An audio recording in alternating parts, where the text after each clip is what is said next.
वजह से ऑक्सीजन पे एक इलेक्ट्रॉन आया था, यहाँ पे ये बॉन्ड टूटने की वजह से कार्बन पे एक इलेक्ट्रॉन आया था। दोनों आपस में इलेक्ट्रॉन का साझेदारी करके यहाँ पे डबल बॉन्ड बना लेंगे तो इसी डबल बॉन्ड OH हो जाएगा और यही होता है आपका बेंजल्डिहाइड। तो इस प्रकार से पूरी चार्ट रिएक्शन की अभिक्रिया होती है जब टोल्यूइन की अभिक्रिया क्रोमिल क्लोराइड के साथ आंशिक रूप से ऑक्सीकरण करा के कराते हैं। आज के इस वीडियो में हम बात करने वाले हैं एल्डिहाइड बनाने के एक और अगले मेथड की, नाम है Etard reaction. Class 12th board के एग्जाम के लिए ये काफ़ी इंपॉर्टेंट रिएक्शन है, इटार्ड रिएक्शन। ये एक मेथड है एल्डिहाइड बनाने की। इससे पहले हमने एल्डिहाइड बनाने को लेकर के गेटरमैन-कोच अभिक्रिया के बारे में वीडियो अपलोड किया था। आज का ये वीडियो है इटार्ड रिएक्शन। इटार्ड रिएक्शन में आप जानिए कि जब टोल्यूइन की अभिक्रिया, टोल्यूइन होता है कि जब बेंजीन रिंग के ऊपर यदि CH3 लगा होता है तो इसको हम लोग टोल्यूइन बोलते हैं। जब टोल्यूइन की अभिक्रिया क्रोमिल क्लोराइड यानी CrO2Cl2, जब बेंजीन की अभिक्रिया क्रोमिल क्लोराइड की उपस्थिति में आंशिक रूप से इसका ऑक्सीडेशन कराया जाता है तो बेंजल्डिहाइड प्राप्त होता है। यानी बेंजीन रिंग के ऊपर एल्डिहाइड ग्रुप यानी CHO और बेंजीन के ऊपर CHO, ये बेंजल्डिहाइड के नाम से जाना जाता है, बेंजल्डिहाइड। ठीक है, तो ये है आपका इटार्ड रिएक्शन। जब टोल्यूइन की अभिक्रिया क्रोमिल क्लोराइड के साथ आंशिक ऑक्सीकरण कराया जाता है तो बेंजल्डिहाइड प्राप्त होता है। ये बोर्ड की परीक्षा के लिए काफ़ी है, इतना लिख देना और साथ में ये समीकरण लिखना। लेकिन यदि इसके मैकेनिज्म की बात की जाए तो सबसे पहले इसके क्रोमिल क्लोराइड की संरचना को समझना पड़ेगा, फिर इसके साथ कैसे अभिक्रिया होता है इस बात को समझना पड़ेगा। तो देखते हैं इसका नेक्स्ट पार्ट, मैकेनिज्म, क्रियाविधि इस अभिक्रिया का कैसे है, जरा उसको समझने की कोशिश करते हैं। सबसे पहले ये जो बेंजीन रिंग है, ये CrO2Cl2 जो है, इसका जो स्ट्रक्चर होता है ये इस टाइप का होता है। Cr, इसमें दो O हैं तो दोनों ऑक्सीजन डबल बॉन्ड के साथ रहता है, double bond O, double bond O। Cl दो है तो एक Cl इधर और एक Cl इधर। ये क्रोमिल क्लोराइड की संरचना है CrO2Cl2।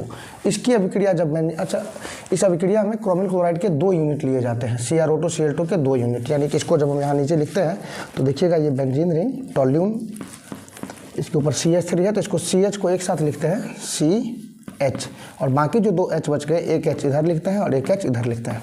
ठीक है, ये हो गया CH3। इसकी अभिक्रिया क्रोमिल क्लोराइड के साथ यानी CrO2Cl2, इसकी जो संरचना हमने बताया आपसे, Cr डबल बॉन्ड O और फिर डबल बॉन्ड O, एक Cl इधर और एक Cl इधर। इस अभिक्रिया में क्रोमिल क्लोराइड के 2 अणु लेने होते हैं तो एक अणु हमने लिया, दूसरा अणु भी हम साथ में रखते हैं CrCl और डबल बॉन्ड O, इधर भी डबल बॉन्ड O। पहले स्टेप में क्या होता है कि कार्बन और हाइड्रोजन के बीच का बॉन्ड टूटता है। यानी इस CH3 टोल्यूइन में से कार्बन और ये हाइड्रोजन दोनों हाइड्रोजन बाहर निकल जाता है। ये भी H बाहर और ये भी H बाहर। जब दोनों H बाहर होगा तो आप देख रहे हैं कि कार्बन और हाइड्रोजन के बीच का ये वाला बॉन्ड टूट रहा है, यहाँ भी ये बॉन्ड टूट रहा है। इस वजह से कार्बन के 2 सीट फ्री हो जाएंगे। इस अभिक्रिया में कार्बन के ये बॉन्ड टूटा, 2 सीट इस कार्बन के फ्री हो जाएंगे। साथ ही साथ ये जितने भी ऑक्सीजन है सबके डबल बॉन्ड टूटते हैं। CrO2 है तो ये इस ऑक्सीजन का बॉन्ड टूटा, यहाँ से इस ऑक्सीजन का डबल बॉन्ड टूटेगा, यहाँ से इस ऑक्सीजन का और यहाँ से इस ऑक्सीजन का। आप देख रहे हैं कि चारों ऑक्सीजन का डबल बॉन्ड टूट चुका है, यानी कि सभी ऑक्सीजन का एक सीट अब खाली हो गया है। तो यहाँ से जब C और H के बीच का बॉन्ड टूटेगा तो H प्लस बन के बाहर निकलेगा, ये दूसरा H भी H प्लस बन के बाहर निकलेगा। अब 2 H हैं और आपके पास इस ऑक्सीजन का एक सीट खाली हो गया है। अब जब भी ऑक्सीजन और क्रोमियम के बीच का बॉन्ड टूटेगा तो आप जानते हैं oxygen is more electronegative than chromium, और ये क्या करेगा कि ऑक्सीजन इलेक्ट्रॉन्स को अपनी ओर खींच लेगा, यानी O पे चार्ज आ जाएगा नेगेटिव, तो O नेगेटिव और यहाँ से एक H निकला है H पॉजिटिव, तो ये OH बन जाएगा। यानी कि हम कह सकते हैं कि ये एक H जो है ये O के साथ चला जाएगा।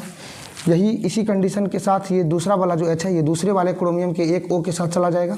ठीक है, तो दो O का डबल बॉन्ड पूरा हो गया। ऑक्सीजन 2 बॉन्ड बनाते हैं, एक बॉन्ड जब यहाँ से टूटा तो वो उसका दूसरा बॉन्ड इस हाइड्रोजन के साथ और इस ऑक्सीजन का दूसरा बॉन्ड इस हाइड्रोजन के साथ पूरा हो गया। यानी दोनों हाइड्रोजन खत्म हो गए और दोनों ऑक्सीजन का काम खत्म हो गया।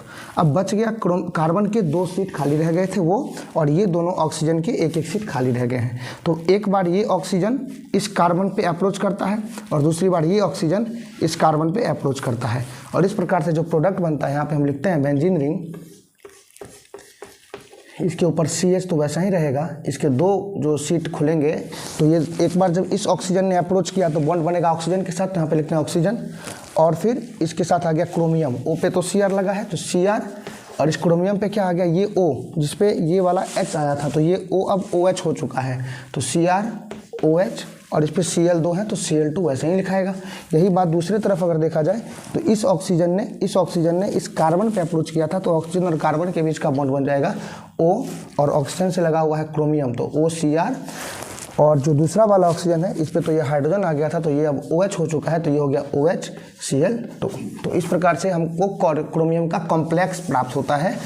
ये जब हम लोग लिखते हैं कि जब हम लोग बेंजीन रिंग की, जब हम लोग टॉल्यून की अभिक्रिया क्रोमिल क्लोराइड के साथ आंशिक रूप से ऑक्सीकरण कराते हैं तो ये इसका क्रोमियम कॉम्प्लेक्स प्राप्त होता है। और पुनः इसका जब हम लोग जल अपघटन करा देंगे, यहाँ पे H2O लिख देना जरूरी है, पुनः इसका जब हम लोग H2 जल अपघटन करवा देंगे तो इससे हमें बेंजल डिहाइड प्राप्त होता है। अब इसके नेक्स्ट स्टेप को देखते हैं।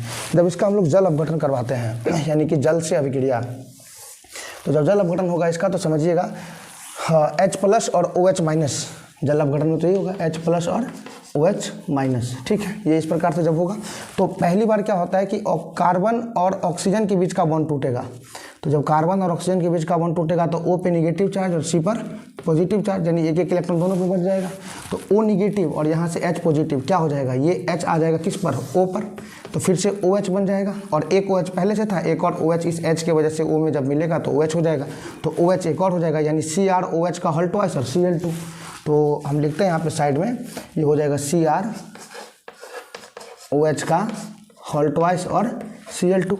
अब नीचे वाले में देखिए, ये नीचे वाले में बॉन्ड जो है ऑक्सीजन और क्रोमियम के बीच का बॉन्ड टूटता है। यहाँ से ऑक्सीजन और क्रोमियम के बीच का बॉन्ड टूटेगा तो अब जानते हैं क्रोमियम मेटल है, इस पर प्लस चार्ज आएगा, और ऑक्सीजन इलेक्ट्रोनेगेटिव होता है, इस पर माइनस चार्ज आएगा। तो अब O पे माइनस है, ठीक है, और Cr पे प्लस है। तो अब क्या होगा, यहाँ से OH- बचा है, ये OH- Cr+ पे आक्रमण करेगा तो Cr पे आ जाएगा एक OH ये वाला और एक OH पहले से है, तो 2 OH यहाँ भी हो जाएंगे, CrOH का होल ट्वाइस और Cl2, यानी यही चीज़ दोबारा मिला तो इसी को हम 2 बार लिख देते हैं, सेम यूनिट 2 बार। अब ये पूरा चीज़ खत्म हो चुका है। अब क्या बच गया यहाँ पे अब बच गया आपका बेंजीन रिंग, इसके ऊपर पहले से है CH, ठीक है। और ये वाला ऑक्सीजन सिंगल बॉन्ड के साथ इसको हम थोड़ा सा अच्छे से लिखने के लिए ऐसा लिख देते हैं, बेंजीन रिंग